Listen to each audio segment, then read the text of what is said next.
करमाळा तालुक्यातील दहेगाव उपसा सिंचन ही एक अतिशय महत्त्वाची योजना। ही योजना पूर्ण झाल्यानंतर मोठ्या प्रमाणात शेती ओलिताखाली येणार आहे। शेतकरी सर्वांगीण दृष्टीने विकसित होणार असून ही योजना पूर्ण करण्यासाठी आमदार संजय मामा शिंदे यांचे प्रयत्न सुरू आहेत। शेतकऱ्यांनी ही योजना पूर्ण करण्यासाठी सहकार्य करण्याची गरज असून शेतीचे नुकसान होणार असल्यास त्याचे पंचनामे करून भरपाई दिली जाणार आहे।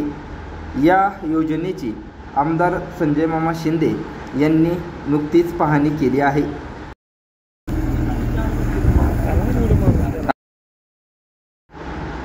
दहेगाव उपसा सिंचन योजनांच्या उपचाऱ्यांचे बंद नलिकेचे काम सुरू आहे। शेलगाव क व सौंदे शिवेवर जाऊन आमदार संजय मामा शिंदे यांनी कामाची पाहणी करून अधिकाऱ्यांकडून आढावा घेतला आहे। यावेळी त्यांनी शेतकऱ्यांशीही संवाद साधला। दहेगाव उपसा सिंचन योजनेच्या 27 मायनर चाऱ्याची कामे राहिली होती, ते कामे करण्याचे काम सुरू आहे। आमदार शिंदे म्हणाले, चारीची कामे पूर्ण व्हावीत यासाठी प्रयत्न सुरू आहेत। दहेगाव उपसा सिंचनची जी राहिलेली सगळे कामं होती, जवळजवळ 27 मायनर त्याच्यामध्ये होत्या आणि त्याचं एकच टेंडर या ठिकाणी महायुतीच्या कालावधीमध्ये ते आपण चालू करून घेतले। ह्याचा फायदा जास्तीत जास्त आता तिसऱ्या मायनरमध्येच आता जवळजवळ 1900 हेक्टरच्या आसपास क्षेत्र यामध्ये येतं आहे।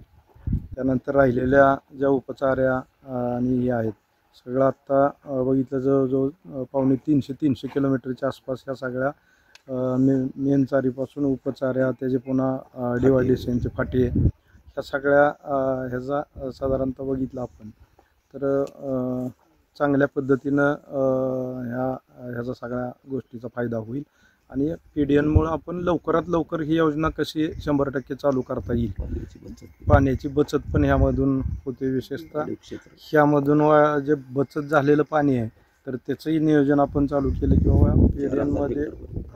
PDNमध्ये साधारणतः 4,000-4,500 हेक्टरच्या आसपास जे क्षेत्र त्यामध्ये वाढ होईल तर त्याची प्रोसिजर आपण चालू केली आणि त्या पद्धतीनं शासनाकडे पाठपुरावा आपण चालू केलेला आहे। फक्त आनंद हाच आहे की बाबा ॲक्विजिशन करत आपण जायचं म्हणलं असतं तर ह्याच्यामध्ये पिरियड अजून ही योजना व्हायला 10 वर्ष आपली गेली असती, पण PDNमुळे हे सगळं काम सोपं झालं की इथं ॲक्विजिशनचे मुद्दे आले नाहीत आणि जमिनीखालून पाणी जात असल्यामुळं बाकी अडथळे पण त्यामुळं कमी झालेत आणि एकंदरीत ही योजना पटकन आपल्याला 100% कशी चालू करता येईल आणि मूळ जो त्याचा आपला क्षेत्र आहे तर ते क्षेत्र ओलिताखाली कसं आणता येईल आणि एकदा ही योजना सगळी पूर्ण झाल्यानंतर चालवण्याच्या दृष्टीनं चांगल्या पद्धतीचं कसं नियोजन करता येईल ह्या दृष्टीनं आपला प्रयत्न चालू आहे। पावणे 300 किलोमीटरमध्ये आता ह्या चारीचं माझ्या माहितीप्रमाणे 100 किलोमीटरच्या आसपास सगळ्या पोटचाऱ्या आणि हे मिळून या ठिकाणी होते। तर जास्तीत जास्त लवकर कसं करून घेता येईल त्या दृष्टीनं आमचा सगळ्यांचा प्रयत्न आहे। म्हणजे थोडं काळ्या मातीतलं काम करताना किंवा आता पाऊस काळ असला तर बागायत क्षेत्र असेल, कोणाची पिकं असतील तर ते अडथळे येतील, पण त्याचा आपण मोबदला शासनातर्फे पिकाचा देतो, त्यामुळं लवकरात लवकर काम व्हायला मदत होईल। पावसाळ्यात त्यांची उभी पिकं असतील तर त्याचे पंचनामे करून आपण त्याची नुकसान भरपाई त्याच्यामध्ये देणार। आपण कालच कृषीच्या लोकांना आणून पंचनामे चालू केले। सध्या जो रेट आहे कृषी खाते आपल्याला त्याचं व्हॅल्युएशन करून देतो, त्याप्रमाणे आपण प्रस्ताव पाठवले। 4-8 दिवसात काही भागातले जे जुने प्रस्ताव पाठवले त्याचे येतील पैसे आपण त्याची वाटप चालू करतोय आणि ज्या लाईनीच्या जुन्या झालेल्या आहेत त्यांना अद्याप पेमेंट नाही, त्यांनाही बहुभाड्या देतोय आपण। ही सगळी शेती वापरायला पण येते, जमिनीच्या जवळजवळ 2 ते 3 मीटर खाली आहे, त्यामुळे ह्याच्यावर पिकंही करू शकता, ह्याचा काही अडथळा येत नाही।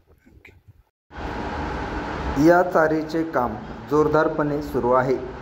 हे काम पूर्ण झाल्यानंतर शेतीला मोठा फायदा होणार आहे। साधारण 275 किलोमीटर पर्यंतचे चारीचे काम होणार आहे। लवकरच या भागातील शेती सुजलम सुफलम होणार आहे। जोरात काम सुरू असल्याने शेतकरी देखील आनंदात आहेत। कधी आपल्याला पाणी मिळेल अशी भावना शेतकऱ्यांची आहे। गेल्या 6 वर्षापासून ही चारे आम्हाला इकडल्या भागातला पाण्याचा काहीच हे नव्हतं.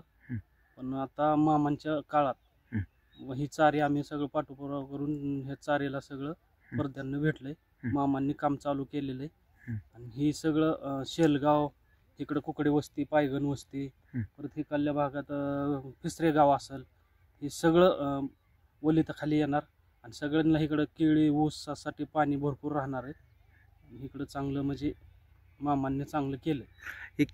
आणि इकडं रानं पण चांगलीत, काळी भांगार रानं असल्यामुळे इकडं पाण्याचं काही सोर्स नाही. त्यामुळे हे पाणी सगळं शेतकऱ्यांसाठी सगळं चांगलं शेतकऱ्यांचं होणार आहे. पिकं चांगली येणार आहे. त्यात आम्हाला पाणी पाहिजे.